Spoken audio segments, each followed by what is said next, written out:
கொடுக்கும் போதும் அவனை மன்னிக்கும் போதும் நடந்து கொள்வாள் என்று. வாருங்கள், சில வரலாறுகளை படிப்போம்.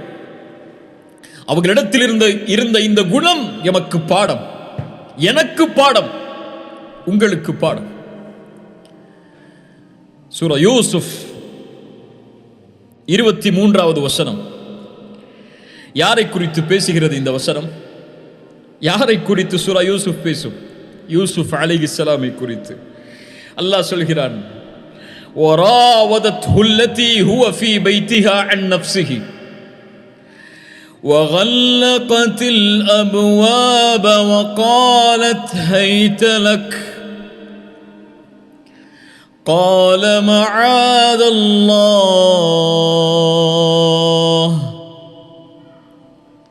سبحان الله.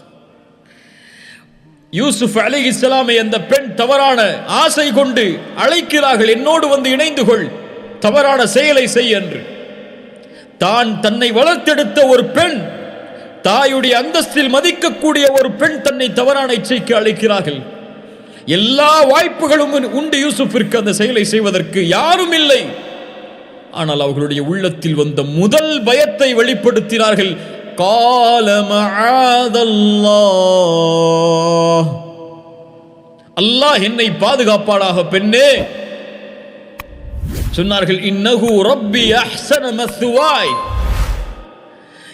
உன்னுடைய கணவர் எனக்கு கண்ணியமான இடத்தை தந்திருக்கிறார்.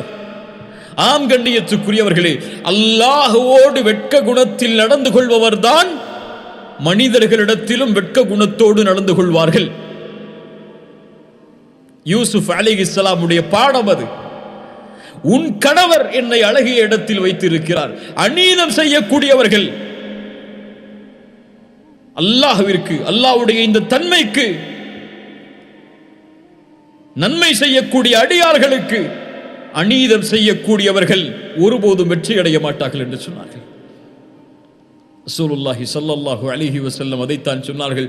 அழகுள்ள குடும்பம் உள்ள ஒரு பெண் தன்னை தவறான இச்சைக்கு அழைக்கும் போது எந்த ஒரு வாலிபன், எந்த ஒரு மனிதன் சொல்லுவான், இன்னி அகாஃபுல்லாஹ், அல்லாஹ்வை நான் பயப்படுகிறேன் என்று, அல்லாஹ் என்னை பார்க்கிறான், ஒருபோதும் அந்த செயலை நான் செய்ய முடியாது என்று யார் சொல்லுவாரோ இவருக்கு நாளை மறுமையில் அல்லாஹ் அர்ஷுடைய நிழலை அளிப்பான் என்று சொன்னார்கள்.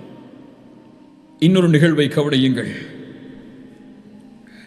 ரசூலுல்லாஹி ஸல்லல்லாஹு அலைஹி வஸல்லம் மஸ்ஜிதில் அமர்ந்திருக்கிறார்கள்.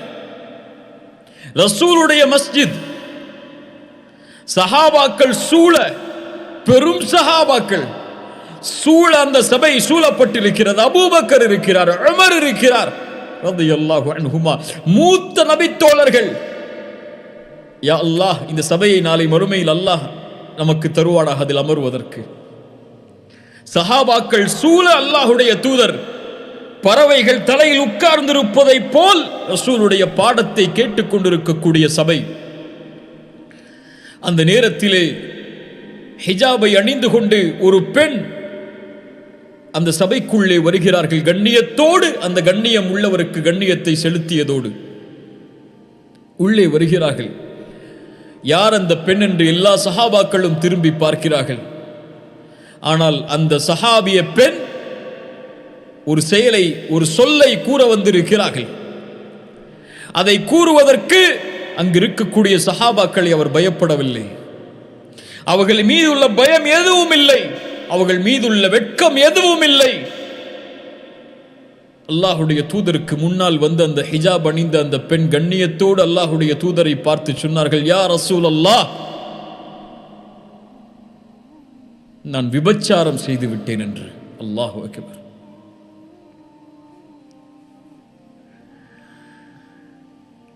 ரசூலுல்லாஹி ஸல்லல்லாஹு அலைஹி வஸல்லம் வெட்க குணத்தை கடைபிடிக்கக்கூடியவர்கள். அந்த பெண் இந்த வார்த்தையை சொன்னவுடன் தன்னுடைய முகத்தை திருப்பிக் கொள்கிறார்கள், நான் எதையும் செவிமடுக்கவில்லை என்பதை போல். ஆம், அந்த பெண் தான் செய்த செயலை சொல்கிறார்கள். அந்த பெண் அறிவாள், அந்த செயலுக்குரிய தண்டனை அல்லாஹுடைய தீனில் தான் கொலை செய்யப்படுவேன் என்று. ஆம், தான் கொலை செய்யப்பட வேண்டும் என்று ஒரு பெண் நபித்தோழர்களுக்கு முன்னால், அல்லாஹ்வுடைய தூதருக்கு முன்னால் வந்து நிற்கிறார்கள். ரசூலுல்லாஹ் அதை செவிமடுக்காததை போல் அமர்ந்தவுடன் அந்த பெண் சொன்னார்கள், யா ரசூலல்லாஹ், மாஇஸை நீங்கள் துரத்தியது போல் என்னையும் விரட்டி விடலாம் இப்படி சொன்னவுடன் என்று நினைத்து விடாதீர்கள். நான் சாட்சியோடு வந்திருக்கிறேன், நான் கருவுற்றிருக்கிறேன். அல்லாஹ்வுடைய தூதரே, வயிற்றில் குழந்தை இருக்கிறது அந்த விபச்சாரத்தின் மூலமாக.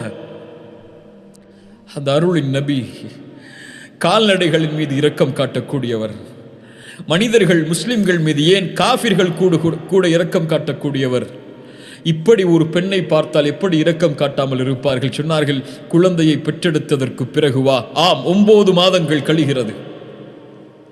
குழந்தையை பெற்றெடுத்த அடுத்த நாள் முன்னால் வந்தார்கள், யா ரசூலல்லாஹ், குழந்தையை பெற்றெடுத்து விட்டேன், தண்டனையை கொடுங்கள் என்று. ரசூலுல்லாஹ் சொன்னார்கள், அந்த அருளின் நபி, குழந்தைக்கு யார் அம்மா பால் கொடுப்பார்கள்? பால் குடி மறக்கடித்ததற்கு பிறகு வா. 2 ஆண்டுகள் பால் குடித்ததற்கு பிறகு அந்த குழந்தை உணவை தின்கிறது, உணவை சாப்பிடுகிறது என்பதற்கு அடையாளமாக ரொட்டி துண்டை கையில் ஏந்தி அந்த பெண் அல்லாஹ்வுடைய தூதருக்கு முன்னால் வந்து நிற்கிறார்கள். வெட்கி தலைகுனிவோம் இந்த பெண்ணுடைய தக்குவாவிற்கு முன்னால், வெட்கி தலைகுனிவோம் அல்லாஹ்விற்கு முன்னால், இந்த பெண்ணுடைய அச்சத்திற்கு முன்னால். 9 மாதங்கள் கழிகிறது, 2 ஆண்டுகள் ஓடுகிறது. அந்த பெண்ணுடைய ஈமானில் எந்த தடுமாற்றமும் இல்லை. யாரும் அந்த பெண்ணுக்கு சாட்சி சொல்லவில்லை தண்டனையை கொடுப்பதற்கு. விரும்பினால் மறைத்து அல்லாஹ்விடத்திலே தௌபா கேட்டிருக்கலாம். அந்த பெண்ணுடைய உள்ளத்தை ஆட்டிய அச்சம். யாரும் இந்த குற்றத்தை பார்க்கவில்லை என்றாலும் என் ரப்பின் பார்வைக்கு முன்னால் இப்படி ஒரு அசிங்கத்தை செய்துவிட்டேன், இந்த வெட்கம் என்னை வாழ விடாது, இதற்குரிய தண்டனையை பெற்று நாளை மறுமையில் என் ரப்புக்கு முன்னால் நிற்கும் போது சுத்தமான பெண்ணாக நிற்க வேண்டும் என்ற பயம். ரசூலுல்லாஹ் தண்டனையை கொடுக்கிறார்கள்.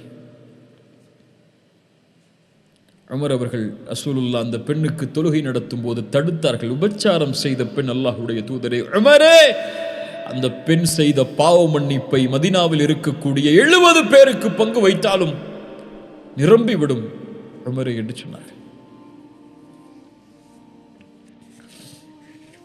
யோசித்து பாருங்கள் கண்ணியத்துக்குரியவர்கள். சுப்ஹானல்லாஹ், அல்லாஹ் அதைத்தான் சொல்கிறான் குர்ஆனில், சூரா ஆல் இம்ரானுடைய 135வது வசனம், வல்லதீன இதா ஃபஅலு ஃபாஹிஷா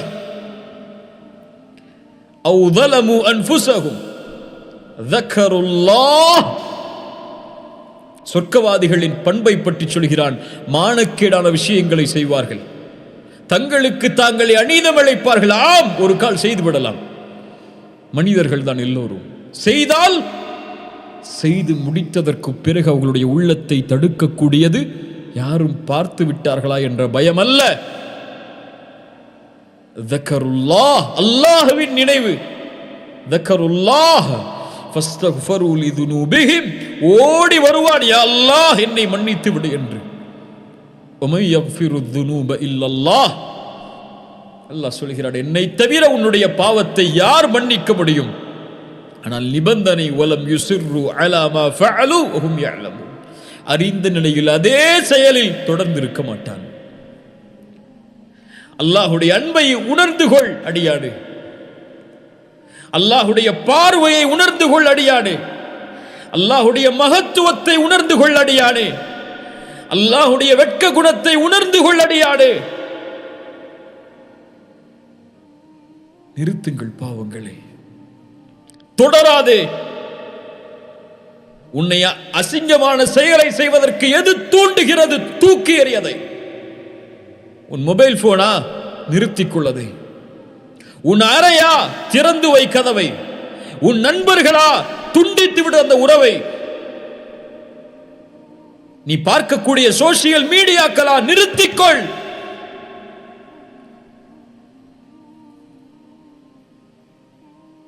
அல்லாஹ் பாதுகாப்பாளாக, அல்லாஹ் பாதுகாப்பாளாக. இன்னொரு பெண்ணுடைய நிகழ்வை கவனியுங்கள்.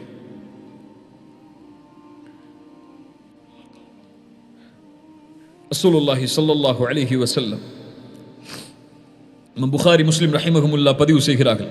இப்னு அப்பாஸ் அவர்கள் ஒரு முறை சஹாபாக்களுக்கு, தங்களோடு இருந்த மாணவர்களுக்கு சொன்னார்கள், சொர்க்கத்தின் பெண்ணை உங்களுக்கு நான் அறிவித்து தரட்டுமா?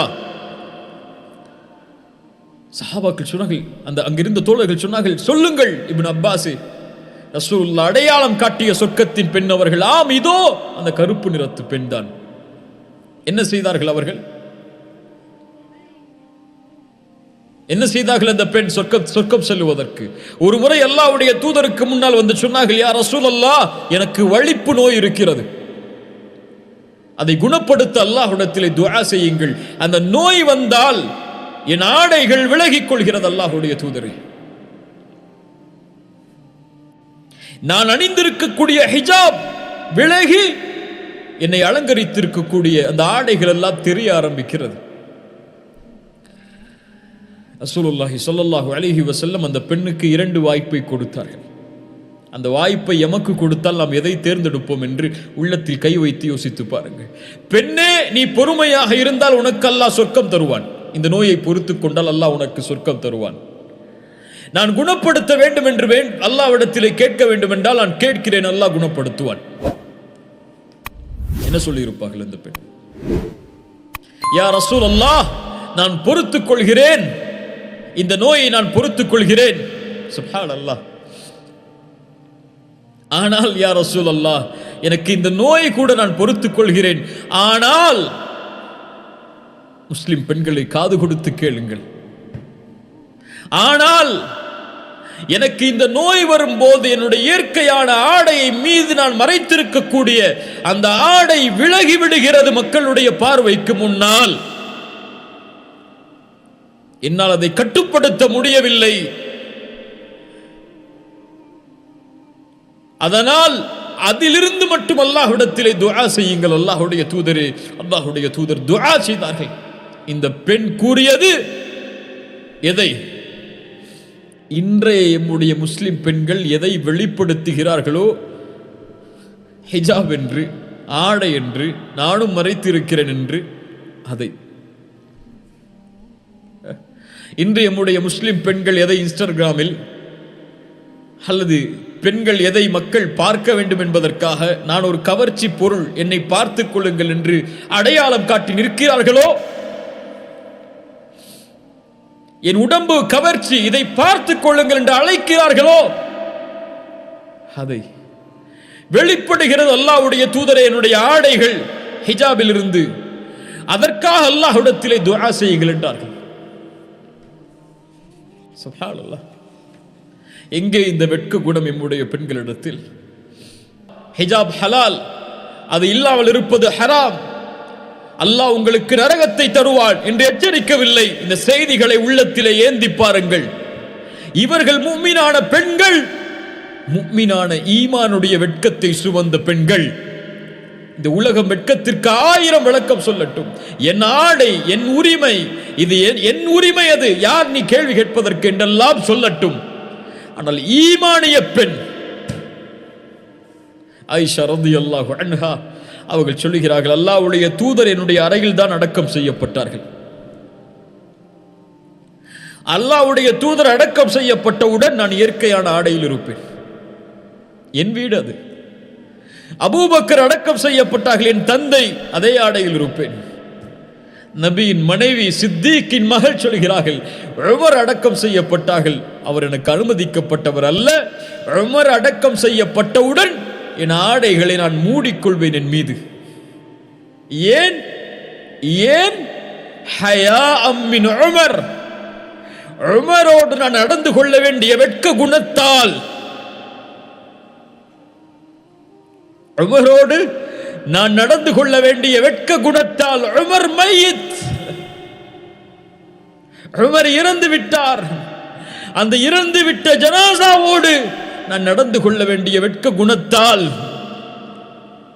நம் கல்புகள் இறந்து விட்டது. கண்ணியத்துக்குரியவர்களே, நம் கல்புகள் இறந்து விட்டது என்று அஸ்மா பின்த் அபீ பக்கர் அதே சித்திக்கின் மகள் சொன்னார்கள், இறக்கக்கூடிய தருவாயில், காலை நேரத்தில் என்னுடைய ஜனாசாவை எடுத்துச் செல்லாதீர்கள், கஃன் துணியை போடுவீர்கள், எந்த ஆடையும் இல்லாமல் என் அங்கங்கள் ஒருவேளை வெளிப்பட்டு தெரிந்து விடலாம். அதனால் இரவுடைய நேரத்தில் எடுத்து செல்லுங்கள். அவர்களுடைய ஜனாசா பல கஃனோடு எடுத்து செல்லப்பட்டது என்று வரலாறுகள் சொல்லுகிறது. சுப்ஹானல்லாஹ். ஹயா, இறந்ததற்கு பிறகும் என் உடல் அங்கங்களை எனக்கு அனுமதிக்கப்பட்டவர்களை தவிர யாரும் பார்த்துவிடக் கூடாது என்ற எண்ணம் எந்த முஸ்லிம் பெண்ணுடைய உள்ளத்தை ஆட்டுகிறது. அல்லாஹ் கொடுத்த பெரிய வாய்ப்பு முஸ்லிம் பெண்களே, அல்லாஹுடைய வசனத்தை ஆடையாக அணிவது. பிரான்ஸ் நாட்டிலே ஒரு பள்ளிப்படு பருவத்தை படிக்கக்கூடிய ஒரு பெண், பிரான்சில் ஹிஜாப் தடை செய்யப்படுகிறது. ஹிஜாபை கொண்டு நீங்கள் மறைத்துக் கொள்ளக்கூடாது உங்களுடைய தலைகளை என்று. பள்ளிக்கூடத்திற்கு ஹிஜாப் இல்லாமல் செல்ல வேண்டும் அந்த பெண். வேறு வழி இல்லை, தலையை மழித்துக் கொள்கிறாள். அது கூடுமா கூடாதா, இப்படிப்பட்ட நிலையில் எப்படி நடந்து கொள்ள வேண்டும், இந்த பெண் செய்தது சரியா என்ற ஃபிக்ஹுடைய சட்டங்களை நான் பேச வரவில்லை. அந்த பெண் சொன்ன வார்த்தை, என்னை எல்லோரும் கேலி செய்வார்கள், கேலி செய்தார்கள். ஆனால் இவர்களுடைய பார்வைக்கு முன்னால் அழகில்லாமல் என் ரப்புடைய பார்வைக்கு முன்னால் அழகோடு இருப்பது எனக்கு மேல் என்றார்கள். இன்றைய காலத்திலும் அப்படிப்பட்ட பெண்கள் வாழத்தான் செய்கிறார்கள். குறை கூறிவிட முடியாது. தன்னுடைய கற்பை, தன்னுடைய மானத்தை, தன்னுடைய நாணத்தை, தன்னுடைய வெட்கத்தை கடைபிடிக்கக்கூடிய முஃமினான பெண்களும் ஏராளம் இந்த பூமியில் வாழ்கிறார்கள். அல்லாஹ் என் சமூகத்தை மேலும் மேன்மைப்படுத்துவானாக. சுப்ஹானல்லாஹ். இதுதான் கண்ணியத்துக்குரியவர்கள். அல் ஹயா. இப்னு கையம் அவர்களிடத்திலே கேட்கப்பட்டால் சொல்லுவார்கள், அல் ஹயா என்றால் மல்லா யஹிம்மஹு அல் ஹலால் வல் ஹராம். யார் ஹராமிற்கும் ஹலாலிற்கும் முக்கியத்துவம் கொடுக்கவில்லையோ அவரிடத்தில் ஹயா இல்லை, வெட்கம் இல்லை. சுப்ஹானல்லாஹ். ஒரு அறிஞருடைய வார்த்தையை சொல்லுகிறேன். இமாம் அஹ்மத் ரஹிமஹுல்லாஹ், மிக மூத்த அறிஞர்களில் ஒருவர், இமாம் அஹ்மத் பின் ஹம்பல். அவர்களுக்கு முன்னால் ஒருவர் ஒரு கவிதையை பாடுகிறார். இதா மா கால லி ரப்பி அமஸ்தஹயைத தஅஸீனி وتخفي الذنب من غيري وبالعصيان تأتيني. الله أكبر. إذا ما قال ربي أما استحييت تعصيني وتخفي الذنب من غيري وبالعصيان تأتيني. அல்லாஹ் என்னிடத்திலே கேட்டால் என்ன சொல்லுவேன்? ஏன் என்னோடு பாவம் செய்யும் போது வெட்க குணத்தோடு நடந்து கொள்ளவில்லை என்று கேட்டால், மனிதர்களுடைய பார்வையிலிருந்து உன்னுடைய பாவத்தை மறைத்து அதே பாவத்தை இடத்திலே கொண்டு வந்திருக்கிறாயே என்று அல்லாஹ் கேட்டால், இதா மா கால லி ரப்பி அமஸ்தஹயைத தஅஸீனி, என்ன சொல்லுவாய்? இப்னு அஹ்மத் பின் ஹம்பல் இந்த வார்த்தையை கேட்டவுடன் சொன்னார்கள், மீண்டும் சொல், மீண்டும் சொல் என்று கூறி அழ ஆரம்பித்தார்கள். அல்லாஹு அக்பர். கண்ணியத்துக்குரியவர்களே, அல்லாஹுடைய தூதருடைய அந்த ஹதீத்தை எம்முடைய உள்ளத்தில் பதிய வைப்பதற்காக மீண்டும் கூறி முடிக்கிறேன். இன்ன ரப்பக்கும் தபாரக வ தஆலா ஹய்யுன் கரீமுன். அல்லாஹ் வெட்கமுடையவன், அல்லாஹ் கண்ணியம் பொருந்தியவன். அவனிடத்தில் ஏந்தப்பட்ட கரம் எதுவும் கொடுக்கப்படாமல் அவன் அந்த அடியான் கீழே போடும்போது அல்லாஹ் வெட்கமடைகிறான். எல்லையற்ற பாவங்களை செய்திருக்கிறேன், என் பாவங்கள் ஏராளம் ஏராளம். துனூபு கசீர், என் பாவங்கள் ஏராளம். என் ரப்புக்கு முன்னால் வெட்கத்தால் குனிந்து, யா அல்லாஹ் என்னை மன்னித்து விடு என்று கேட்டால் அல்லாஹ் மன்னிப்பாடா? நான் ஷிர்க் வைத்தேன், மன்னிப்பை வேண்ட விரும்புகிறேன், அல்லாஹ் மன்னிப்பாடா? நான் ஜினா செய்தேன், அசிங்கமான செயல்களை செய்தேன், அருவருக்கத்தக்க காரியங்களை செய்தேன், இனிமேல் செய்ய மாட்டேன் என்று உறுதி கொடுத்து அவனுக்கு முன்னால் வெட்கத்தால் தலை குனிந்து நிற்கிறேன். அல்லாஹ் என் மீது இரக்கம் காட்டுவானா? யா ரப் என்னை மன்னித்து விடு என்று அந்த மகத்துவமானவனுக்கு முன்னால் கரமேந்தினால், உன் கரம் கீழே விழும்போது உன்னை மன்னிக்கவில்லை என்றால் அல்லாஹ் வெட்கமடைகிறான். சுப்ஹானல்லாஹ். அல்லாஹ் வெட்கமடைகிறான். அல்லாஹ் மன்னிப்பான். அவன் மகத்துவம் பொருந்தியவன், மன்னிப்பதில் இரக்கம் காட்டுவதில் அவன் மேன்மையானவன். இன்னல்லாஹ் ஹய்யுன்,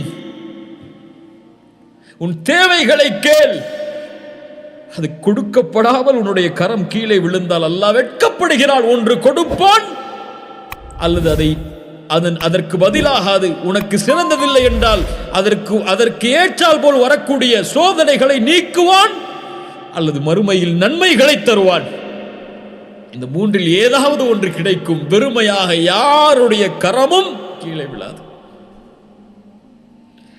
லா தக்னது மிர் ரஹ்மத்தில்லாஹ். அல்லாஹ்வுடைய அருளில் நம்பிக்கை இழக்காதீர்கள். அல்லாஹ்வை அறிந்து கொள்ளுங்கள். அல்லாஹ்வை அறிய அறிய நம்முடைய உள்ளங்கள் அல்லாஹ்வுடைய அன்பால் நிரம்பும். அல்லாஹு அல் ஹய்யி, அல்லாஹ் வெட்கமுடையவன். அல்லாஹ் வெட்கமுடையவன். அவனுக்கு முன்னால் நாணத்தோடு வெட்கத்தோடு நடந்து கொள்ளுங்கள். தொழுகை இழந்து விட்டால் வெட்கத்தால் தலைகுனி.